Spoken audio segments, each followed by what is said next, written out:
മുപ്ലിയത്ത് അച്ഛനെയും മകനെയും കൊലപ്പെടുത്താൻ ശ്രമിച്ച കേസിലെ പ്രതികൾ അറസ്റ്റിൽ. പാറക്കുളം സ്വദേശികളായ അപ്പാട്ട് വീട്ടിൽ 49 വയസ്സുള്ള ശ്രീജിത്ത്, എരുമക്കാടൻ വീട്ടിൽ രാജു എന്ന് വിളിക്കുന്ന 40 വയസ്സുള്ള രാജേഷ് എന്നിവരെയാണ് വരന്തരപ്പള്ളി പോലീസ് അറസ്റ്റ് ചെയ്തത്. മാർച്ച് 1-നാണ് കേസിനാസ്പദമായ സംഭവം. മുപ്ലിയത്തുള്ള ആന്റണിയുടെ വീട്ടിലേക്ക് പ്രതികൾ അതിക്രമിച്ച് കയറിയത് ആന്റണിയുടെ ബന്ധുക്കളായ വെള്ളിക്കുളങ്ങര കടമ്പോട് അയ്യക്കാരൻ വീട്ടിൽ സേവ്യറിന്റെ മകൻ അരുണും ചോദ്യം ചെയ്തിരുന്നു.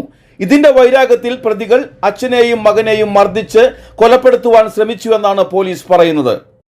ശ്രീജിത്തിന് വരന്തരപ്പള്ളി പോലീസ് സ്റ്റേഷനിൽ 2020 വീട് കയറി ആക്രമിച്ചതിനുള്ള കേസും രാജേഷിന് 2024 ഒരു അടിപിടി കേസുമുണ്ട്.